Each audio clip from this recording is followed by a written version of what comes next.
दोस्तों ये कहानी एक ऐसे लड़के की है जिसे अपने स्कूल टीचर से प्यार हो जाता है और अपने टीचर को पाने के लिए वो किस हद तक चला जाता है देखेंगे आज की इस कहानी में। तो कहानी की शुरुआत लाना नाम की एक स्कूल टीचर को दिखाते हुए होती है जो एक मैरिड वुमन थी। उसकी एक बेटी थी जिसका नाम था राशा। लाना जिस स्कूल में पढ़ाती थी वहाँ बैनी नाम का एक हैंडसम लेकिन शरारती हरकतें करने वाला लड़का भी पढ़ता था जो लैना के क्लास में पढ़ाते वक्त सिर्फ उसे ही देखता रहता था, मानो जैसे वो लाना को प्यार करने लगा हो। ये देखकर लाना भी उसकी तरफ अट्रैक्ट हो जाती है। उसे समझ में नहीं आता कि वो बैनी से कैसे डील करे क्योंकि वो उसका सिर्फ एक स्टूडेंट था। कभी कभी तो बैनी लाना के इतने करीब आ जाता था कि लाना को खुद पर कंट्रोल करना बहुत ही मुश्किल हो जाता था। इसीलिए लाना उसके अट्रैक्शन से बचने के लिए कुछ भी करने को तैयार थी। वो जितना हो सकता उतनी दूर उससे रहने की कोशिश करती थी। एक दिन लाना सुबह क्लास में पहुंचकर अपने सभी स्टूडेंट को टेस्ट पेपर बांटती है और उनको इंस्ट्रक्शन देने के बाद पेपर लिखने को कहती है। तभी वो नोटिस करती है कि बैनी पेपर में कुछ भी नहीं लिख रहा और उसी की तरफ देखे जा रहा है। लाना उसको इग्नोर कर दूसरी तरफ देखने लग जाती है। क्लास के बाद वो अपनी बेटी राशा को स्कूल से लेने जाती है। राशा उसे हक कर बताती है कि स्कूल बहुत बोरिंग था। इस पर लाना हंसने लगती है। फिर वो राशा को कार में बिठाती है कि तभी उसकी नजर बैनी पर पड़ती है जो अपने डॉग को टहला रहा था। वो थोड़ी देर बैनी को देखने के बाद कार ड्राइव कर चली जाती है। अगले दिन लाना की एक स्टूडेंट जर्मनी क्लास में प्रेजेंटेशन देती है। तभी लाना की नजर दो लड़कियों पर पड़ती है जो फोन पर मूवी देखकर हंस रही थी। लाना उन्हें वार्न करते हुए फोन उनके बैग में रखने को कहती है पर वो लोग नहीं सुनती तो लाना उनसे उनका फोन मांग लेती है और कहती है कि वो क्लास के बाद उसे लौटाएगी। इस पर वेलेरी नाम की लड़की लाना को फोन देते हुए गंदी चुड़ैल कहती है जिसे सुनकर क्लास के बाकी स्टूडेंट हंसने लगते हैं। लाना उस लड़की को कहती है कि वो स्कूल अथॉरिटी से उसकी शिकायत करेगी। जब ब्रेक के टाइम लाना चाय पी रही थी तभी अचानक उसकी नजर बैनी पर पड़ती है जो वेलेरी को परेशान कर रहा था। बैनी वेलेरी के बैग से सारा सामान निकाल कर फेंक देता है। इतना ही नहीं वो उसके साइकिल को भी पटक कर खराब कर देता है। इस घटना के बाद लाना स्टाफ रूम में बैठकर एक दूसरी टीचर से बैनी के बारे में बात करती है। वो उसे बताती है कि वो बैनी के बारे में क्या सोचती है और बैनी कैसा रिएक्ट करता है। वो उस टीचर से उसकी राय लेना चाहती थी पर वो टीचर कंफ्यूज हो जाती है और उसे समझ नहीं आता कि वो क्या राय दे। तब लाना उससे कहती है कि उसे परेशान होने की जरूरत नहीं। अगले दिन क्लास के बाद लाना बैनी से कहती है कि वो उससे कुछ बात करना चाहती है। वो उसे खाली क्लासरूम में ले जाती है और बैठने को कहती है। फिर उसका हालचाल जानने के बाद वो उससे पूछती है कि उसे स्कूल में अच्छा लग रहा है कि नहीं, पर बैनी उसकी किसी भी बात का जवाब नहीं देता और उल्टा लाना से पूछता है कि वो उससे क्या चाहती है। लाना उससे कहती है कि उसे उसकी फिक्र है और ये भी कहती है कि उसे अपनी क्लास की लड़की के साथ बुरा बर्ताव नहीं करना चाहिए। फिर उसे समझाते वो उसके घुटने पर हाथ रखकर कहती है कि उसे कोई हेल्प चाहिए तो बताए, पर बैनी उसके हाथ की तरफ देखकर मुस्कुराने लगता है तो वो तुरंत अपना हाथ हटा लेती है। बैनी कहता है कि उसे नहीं लगता कि वो सचमुच उसकी हेल्प करना चाहती है। लाना कहती है कि उसे उसकी फ्यूचर की फिक्र है क्योंकि पिछले टेस्ट में वो फेल हो गया था। लाना की बात सुनकर बैनी हंसने लगता है और कहता है कि फालतू की बातें करने की जगह वो सच बताए कि वो उससे क्या चाहती है। लाना को कोई जवाब नहीं सूझता तो वो मीटिंग का बहाना करके वहाँ से चली जाती है, लेकिन जाने से पहले बैनी से कहती है कि जो कुछ भी वो कह रही थी वो उस पर गौर करे। अगली सुबह दौड़ने के बाद सांस लेने के लिए वो एक झील के पास रुक जाती है। सीन शिफ्ट होता है और क्लास के बाद वो देखती है कि बैनी का बैग जमीन पर पड़ा था। वो आसपास नजर दौड़ाती है कि कोई उसे देख तो नहीं रहा। फिर वो बैनी के बैग से उसका स्वेटर निकाल कर सूंघती है और वापस बैग में रख देती है। फिर दरवाजा खुलने की आवाज सुनकर वो वॉशरूम में चली जाती है और वहाँ झुककर नल से पानी पीने लगती है। इसके बाद जैसे ही वो उठती है अपने सामने बैनी को देखकर नर्वस हो जाती है। बैनी उसके गुब्बारों को पकड़ लेता है पर लाना उसका हाथ हटा देती है, पर बैनी मुस्कुराते हुए दोबारा वही हाथ रख देता है और आगे बढ़कर कुछ ऐसा कर देता है। वो उसकी बाहों में खो जाती है पर तुरंत ही होश में आकर उसे रोक देती है और कहती है कि उन दोनों के बीच दोबारा ये सब नहीं होना चाहिए और उसे धमकी देती है कि वो इसके लिए उसे स्कूल से निकलवा भी सकती है। वो बैनी से कहती है कि वो आग से खेल रहा है और जैसे ही जाने के लिए मुड़ती है बैनी चिल्लाकर कहता है कि वो ये सब करना चाहती है, पर लाना कहती है कि वो अपने किसी भी स्टूडेंट से प्यार नहीं कर सकती। अगले दिन स्कूल के हॉलवे में बैनी लाना से कहता है कि वो क्लास के बाद उससे मिलना चाहता है पर वो मिलने से इनकार कर देती है। बात करते हुए वो लोग स्टेयर्स की तरफ चले जाते हैं। लाना कहती है कि उन दोनों के बीच जो कुछ भी हुआ था इसके लिए वो शर्मिंदा है। वो बैनी से कहती है कि वो उसका ख्याल अपने दिल से निकाल दे। ये कहकर वो वहाँ से चली जाती है और पार्किंग लॉट में जाकर देखती है कि उसके कार का साइड मिरर टूटा हुआ था और उसकी कार पर स्क्रैच लगे हुए थे। फिर वो कार में बैठकर राशा को लेने उसके स्कूल में जाती है जहाँ बैठकर वो बोर हो रही थी। सीन शिफ्ट होता है और हम लाना को अपने घर पर गार्डनिंग करते हुए देखते हैं। उसका हस्बैंड वॉर्ड उससे पूछता है कि उसकी कार को स्क्रैच कैसे लगा तो वो कहती है कि वो एक लैंप पोस्ट से टकरा गई थी। वॉर्ड कहता है कि लैंप पोस्ट से ऐसे स्क्रैच कैसे हो सकते हैं तो वो कहती है कि कभी कभी ऐसा होता है। फिर वो लाना से कहता है कि उसकी चाय ठंडी हो रही है और वहाँ से चला जाता है। अगले दिन क्लास में लाना अपने अपने स्टूडेंट्स को इंटर्नशिप के लिए एक लेटर लिखने को कहती है और सबसे पूछती है कि किसी को कुछ सवाल करना है। इस पर बेनी हाथ उठाकर उससे सवाल करता है कि क्या वो स्कूल में जॉब छोड़ना चाहती है, क्योंकि उसने उसे हेडमिनिस्टर के पास जाते हुए देखा था। उसकी बात पर पूरी क्लास हंसने लगती है। तब लाना कहती है कि वो हेडमिनिस्टर को उसकी कंप्लेन करेगी। इस पर बेनी कहता है कि लाना को हेडमिनिस्टर की तलवे चाटना पसंद है। उसकी बात पर लाना को गुस्सा आता है और वो उसके बैग को उठाकर क्लास के बाहर फेंक देती है और उससे कहती है कि या तो वो क्लास के बाहर चला जाए या फिर वो खुद चली जाएगी। इसी बीच एक लड़का बोर्ड की तरफ डस्टर उठाकर फेंकता है जो लाना को हिट करते करते बचता है।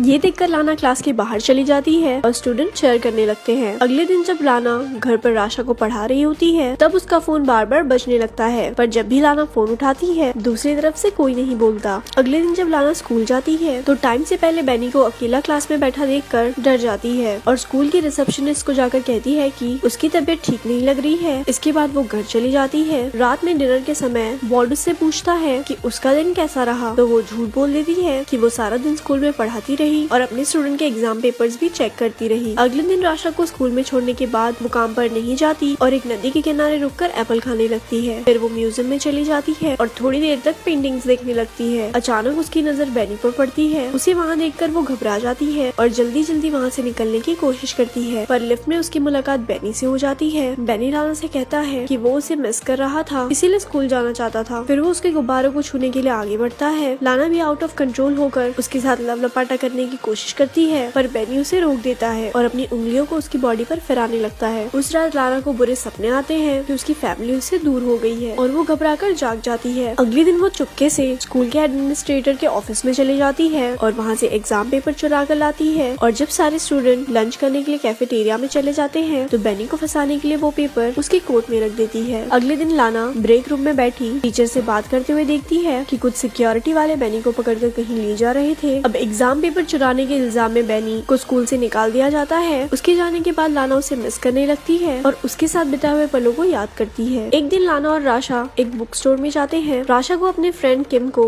गिफ्ट करने के लिए बुक खरीदना था, पर वहाँ जाकर राशा कपड़े से बना एक जानवर को लेने की जिद करने लगती है, पर लाना उसे मना कर देती है। थोड़ी देर में राशा कहीं गायब हो जाती है। लाना उसे ढूंढने लगती है और 45 मिनट तक ढूंढने के बाद जब वो नहीं मिलती तो लाना सिक्योरिटी वालों से सीसीटीवी दिखाने को कहती है। सीसीटीवी फुटेज में वो देखती है कि बेनी उन दोनों का पीछा कर रहा था। फिर वो राशा को स्टोर से बाहर निकलता हुआ देखकर पैनिक हो जाती है, पर तभी उसे वॉट का फोन आता है कि राशा उसके साथ घर पर है। ये सुनकर लाना खुश हो जाती है और सिक्योरिटी वालों से माफी मांगती है। फिर वो घर चली जाती है। उस रात जब उसका परिवार सो रहा होता है तो उसे बार बार दरवाजे पर दस्तक सुनाई देती है, जो उसका भ्रम था। वो बाहर जाकर चिल्लाती है तो वो आवाज शांत हो जाती है। फिर वो दरवाजा लॉक करके इमेजिन करती है कि वो बेनी के साथ रोमांस कर रही है। सारी रात इसी तरह बीत जाती है और सुबह वॉर्ड के आ जाने से उसका सपना टूट जाता है। वॉर्ड और लाना एक दूसरे को हक करते हैं। इसके बाद लाना अपनी कार ड्राइव करते हुए बेनी के घर पहुँचती है। वो थोड़ी दूर पर अपनी कार पार्क कर बेनी का वेट करती है और जब वो अपने स्कूटर में आता हुआ दिखाई देता है तो लाना उसका पीछा करती है। पीछा करते हुए वो एक सुनसान जगह पर पहुंच जाती है और वहां पहुंचकर वो अपनी कार की स्पीड बढ़ा देती है और अपनी कार से बेनी की स्कूटर को टक्कर मारकर उसे स्कूटर से गिरा देती है। फिर अपनी कार को पार्क करके थोड़ी देर के बाद वो कार से बाहर निकलती है और इससे पता चलता है कि बेनी से पीछे छुड़ाने के लिए वो किसी भी हद तक जा सकती थी, यहाँ तक कि उसकी जान भी ले सकती थी। और यहीं पर मूवी खत्म हो जाती है। ऐसी और स्टोरी सुनने के लिए हमारे पेज को लाइक करें।